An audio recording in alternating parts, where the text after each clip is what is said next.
Olá, pessoal, eu sou a Daisy, sejam muito bem-vindos a mais uma entrevista do nosso projeto Um Novo Amanhã.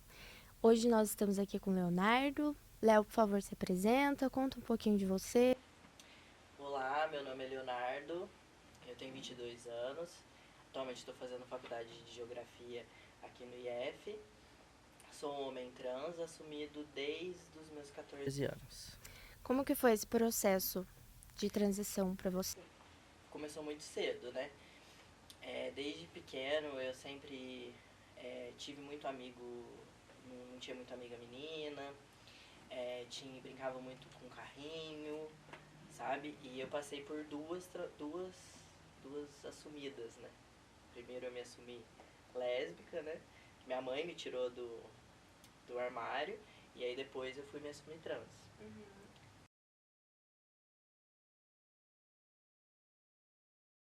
No início não, por conta da minha mãe, né? Porque a minha mãe, ela sempre foi muito despachada. Inclusive nessa primeira vez que eu me assumi, é... ela chegou em mim e falou assim, você não vai namorar? Aí eu falei assim, uai, mãe, não sei. Mas você vai namorar menino? Aí eu falei, também não sei, velho. Mas você vai namorar menina? Aí já ficou aquele silêncio, né? Tipo, o que eu faço? Mas foi muito tranquilo, assim, o processo de assumir trans, né? Mas foi complicado a questão eu me reconhecer, né? Porque eu não sabia o que era isso, até porque eu não tinha representatividade, né? Tanto em TV, essas coisas, até que foi ter a da novela da Globo lá, né? O Ivan, Ivana lá. É, mas em relação à minha mãe, assim, foi mais tranquilo. Você recebeu apoio além da sua mãe? Você teve algum outro apoio? Principalmente foi ela no começo. Depois a minha avó me ajudou bastante também, depois que minha mãe faleceu. Nunca me distratou nem nada, foi assim bem tranquilo nessa parte. No processo de transição, teve algum momento que foi mais delicado para você? Então, teve a questão da medicação, né? Porque eu comecei a tomar até que tarde, né? Eu acho que eu tava com 18 anos a tomar o hormônio. E eu comecei a tomar o Deposteron. E o Deposteron eu tomava de 15 em 15 dias, era R$ 50 na época. 3 ampolas. E era barato. Só que aí começou a comercializar muito por conta de pessoas que fazem academia, né? Querem tomar para crescer e tal. Então começou a aumentar muito o preço. Foi para R$ 200 o Deposteron. E eu fiquei um tempo sem tomar. Fiquei, acho que meses sem tomar. E aí eu fui voltar a tomar a Durateston, que também não foi legal tomar. Eu tive muito efeito colateral. Meu rosto pipocou de espinha. Mas foi mais isso também. O que ou quem te deu mais força nesse processo? Acho que tanto a minha mãe, mas também os meus amigos, assim, a, a, a rede de apoio que a gente cria ali, sabe? Durante esse processo de transição, você se sentiu seguro para se relacionar com alguém? Bom, sim, por conta dessa minha rede de apoio, né? Porque eu sempre fui muito. Sempre tive pessoas próximas a mim que são da mesma forma que eu, né? Compartilham dos meus pensamentos e tudo mais. Mas. É, foi mais. É, sim. Sim. O que mais mudou assim na tua vida, socialmente, com outras pessoas, enfim, depois, durante o processo de transição ou depois que você se assumiu? O que mais mudou? Bom, no início tem toda a questão da adaptação das pessoas, né? Então eu tive que ter bastante saco pra ficar aguentando. Não é aguentando, né? Mas é um pouco também. É a questão de errar o pronome, né? Essas coisas. Então no início, assim, é um pouco chato. Você pode repetir a pergunta, mais uma vez? É, o que mais mudou na sua vida? É, tá. E a questão de também me sentir melhor andando na rua mesmo, sabe? Tipo, sabendo quem eu sou, como eu me reconheço, como eu quero que as pessoas me tratem. Por mais que tenha essa questão aí da nomenclatura e tal, que é um pouco complicado. Mas é essa confiança mesmo. tratamento familiar mudou? Assim, não descaradamente, sabe? Teve coisas veladas, assim. Mas foi até que eu te falei depois, né? Da questão da minha tia, né? Que a minha tia, ela sempre foi muito parceira minha. E depois que veio a questão da eleição de 2018, né?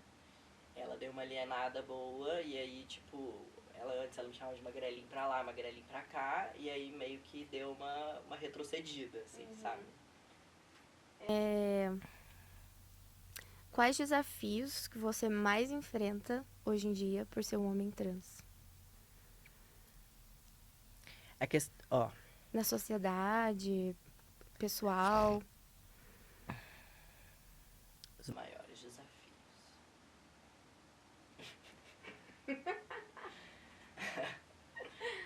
Os meus maiores desafios. Olha, eu tenho muita questão, assim, até hoje, porque eu não sou uma pessoa que fez a mastectomia, né? Então é uma coisa que eu convivo diariamente com essa disforia da questão dos seios.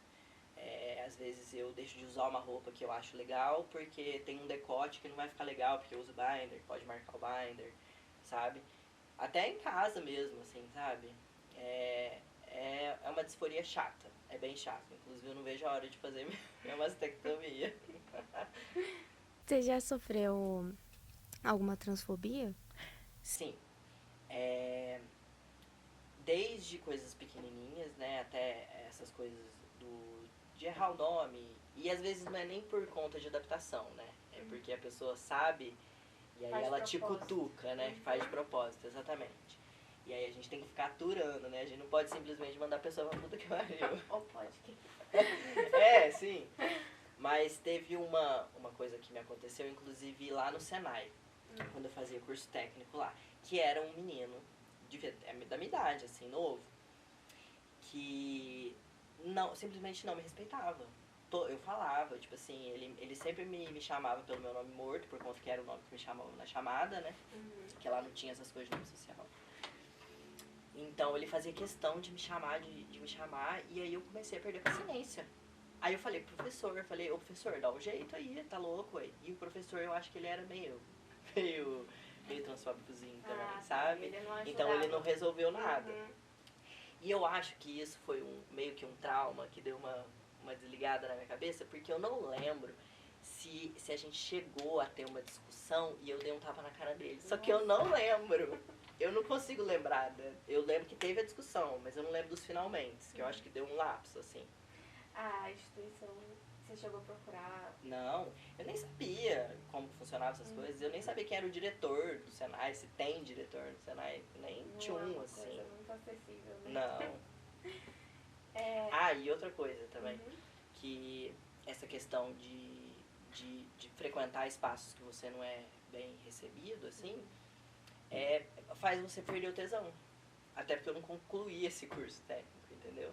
Tipo, se eu não me sinto confortável chegando num lugar, eu não vou me manter. Inclusive, eu cheguei a fazer teatro musical com a Bia Câmara numa época, e eu adorava. Só que na época eu tava no processo de transição ali, de me descobrir. Então, tipo assim, o pessoal ainda me chamava pelo meu nome morto, só que eles não tinham culpa de nada, porque eu não tinha me assumido, mas eu já estava com esse negócio na minha cabeça. Então eu não me sentia confortável de estar junto lá com as pessoas por conta dessa questão, então eu também saí. Entendeu?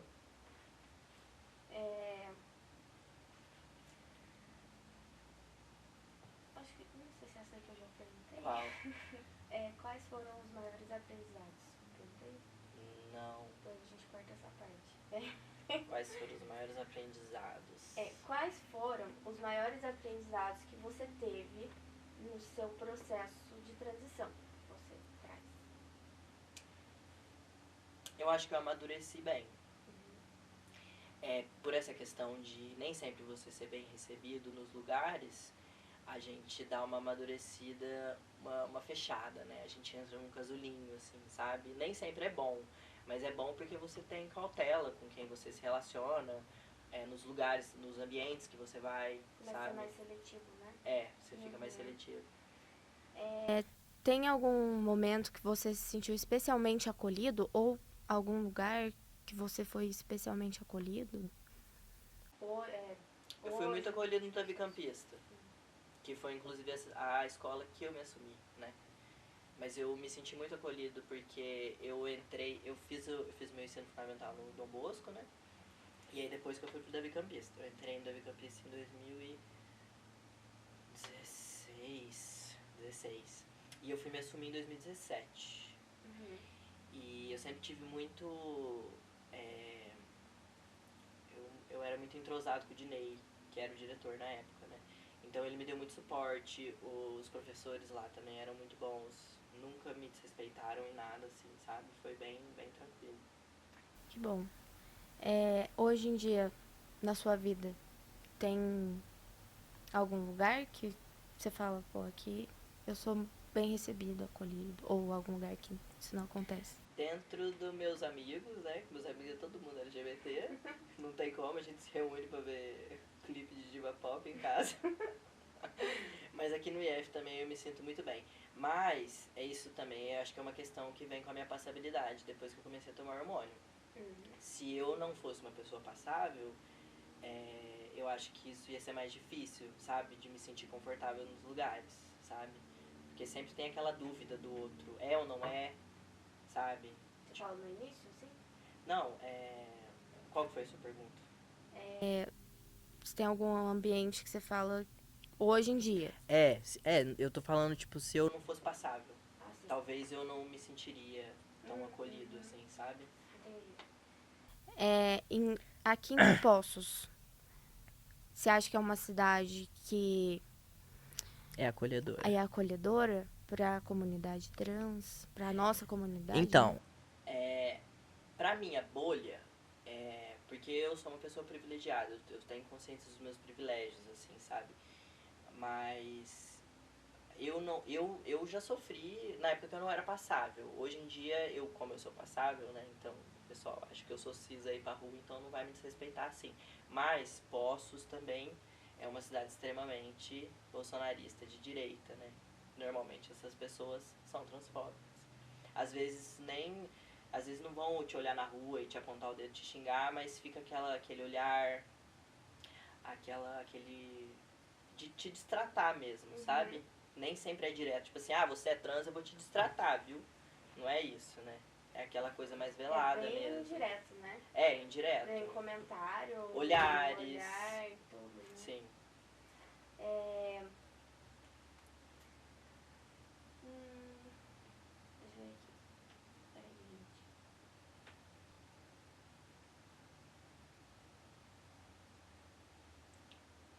Você perguntou de Poços agora. Continuando no assunto de Poços, como que você enxerga a importância da representatividade em Poços de Caldas? É necessariíssima, né? Justamente por a maioria das pessoas daqui de Poços serem mais velhas, serem de direita e tal, terem uma cabeça mais fechada para essas coisas, né? É imprescindível que a gente tenha mais representatividade em Poços. E agora a gente tem o laboratório, né? Sim, que é incrível. Eu queria muito que aqui em Poços tivesse uma casa de passagem para as pessoas que... Tipo uma casa NEM? É Não sei.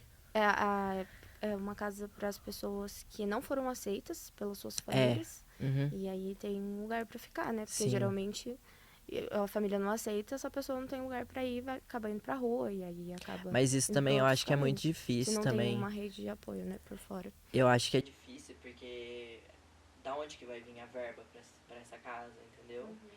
Se eu não me engano, tem a casa NEM, eu acho que casa A, que eu não lembro, eu não sei se essa... A casa NEM eu tenho certeza. Que eu acho que é em São Paulo ou no Rio. Que as pessoas, tipo assim, elas se juntam, elas que pagam as coisas, elas que, sabe, assim, que fazem acontecer, assim, sabe? E aqui em Poços, assim, seria ótimo se tivesse, mas quem faria isso? Será que eles disponibilizariam essa verba para ter esta casa? Eu acho que não existe verba do Estado pra isso, sabe? Ia ter que ser mais pela das próprias pessoa, pessoas, né? né? Tipo, uma ONG mesmo, né? Uhum. Eu conheço algumas que ajudam, mas que infelizmente não tem como ter espaço para ajudar todo mundo, né? É. Agora, indo pro final da nossa entrevista, o que te motivou a participar da nossa entrevista? O que te motivou a aceitar? Ah, eu queria falar, né? Queria falar e também eu espero que ajude alguém, né? Que escute, que se sinta acolhido, sabe? Que se reconheça em alguma coisa, né? Sempre bom, é aquela coisa que a gente tava falando da representatividade em postos, né? O que você falaria para alguém que está no início do processo de transição?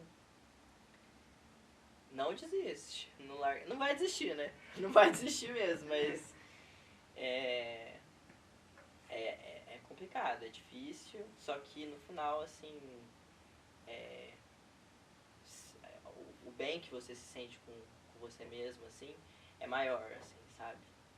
E ter cabeça forte também, porque se você não tem uma cabeça forte, você vai lidar com muito preconceito e você tem que saber lidar, fazer terapia, sabe?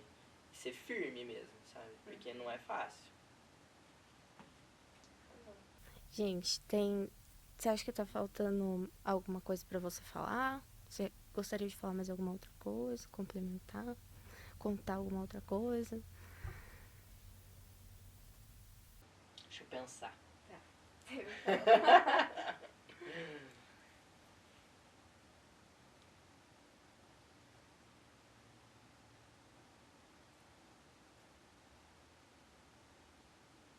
Não, é porque eu queria falar da parte de quando eu era criança e eu sofria... Ah, mas você não perguntou o negócio da política? Do Brasil? É. Ah, então, foi a pergunta que eu falei, eu não vou perguntar. Fala assim. Então eu vou perguntar. Eu tava aqui, Erika Hilton, Duda Salabert na cabeça.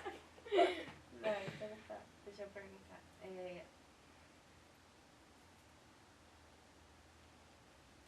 Tá. Olhando para um cenário do Brasil, político do Brasil, você acha que a pauta para as pessoas trans teve um retrocesso ou você acha que...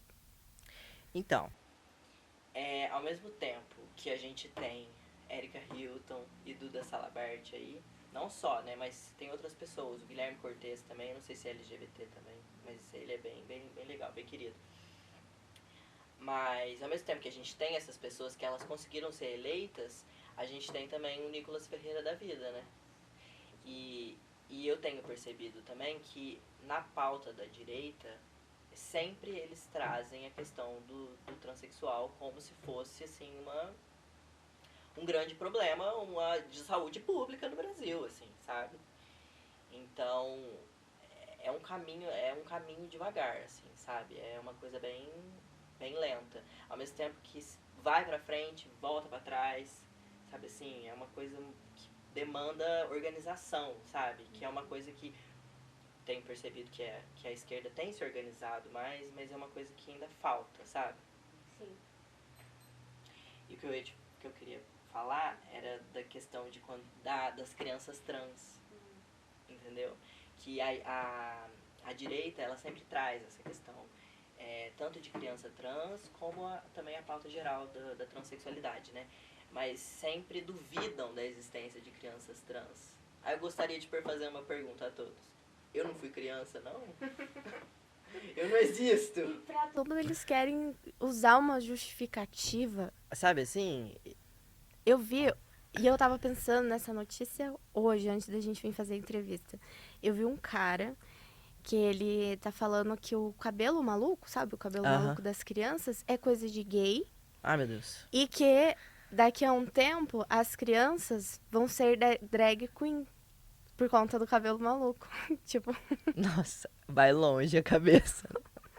como que faz? E Vai aí, longe como demais. que você discute com uma pessoa que tem uma cabecinha desse tamanho? Dá Porque vontade de você abre os mandar pros quintos, né? comentários e a gente concordando. Você fala assim, e aí? É uma coisa sem pé nem cabeça, né? Não. Em vez deles buscarem coisas reais, né? Uhum. Fica inventando. Fica E inventando o moda. pessoal digere isso, né? Sei lá, pega isso pra si e concorda. E fala que não. É isso mesmo. Não, Cuidado tá com o cabelo maluco, hein, certíssimo. gente? Não, eu via mães assim, não, meu filho não faz o cabelo maluco. Gente, a Concordando, criança sofre nossa, bullying na não. escola porque ele chega com o cabelo normal, tá todo mundo com o cabelo colorido lá. Ai, Tá contribuindo bastante, sabe? Mas essa questão das crianças, porque lá no Dom Bosco eu sofria muito preconceito quando eu era, tipo, devia ter menos de 10 anos, sabe? 8 anos. Porque meu pai, ele sempre soube que eu brincava muito de carrinho, então ele queria me comprar bolsas. Você estudou comigo na época que eu tinha a bolsa do Seninha e do Lanterna Verde? Gente, eu era chacota na escola. Porque eu era uma menina, né? Com uma bolsinha do Lanterna Verde e do Seninha. Sabe? com certeza a escola não ajudou nada. Claro, né? Maria José. Mas, tipo, eu sou. Tipo assim, as pessoas me apelidavam mesmo, sabe? De me chamar de Maria Homem. Gente, eu tinha 8 anos, só porque eu brincava com menino e brincava de carrinho. Aí o problema. Aí, pra esse tipo de pessoa que pensa assim, que o problema tá na comunidade gay, e aí, pra uma criança como você, tinha 8 anos, e aí era chacota das outras pessoas com esse tipo Mas de tinha apelido. muito isso, e as né? outras crianças que fazem isso, e aí? Pois As é. outras pessoas, né? Enfim. Pois é. Loucura total. Ai, então, Encerramos? encerramos. Léo, muito obrigada por ter aceitado participar da nossa entrevista, por estar compartilhando a sua história com a gente. Muito obrigada, isso é muito importante para o nosso projeto e para as outras pessoas que estão escutando, com certeza. Espero. Queria agradecer a nossa equipe e muito obrigada. Gente, segue a gente lá no Instagram, que a gente está postando muitas novidades do nosso projeto lá, para você não perder nenhuma. E também se inscreve aqui no nosso canal do YouTube para você não perder as próximas entrevistas. Obrigada. Beijos.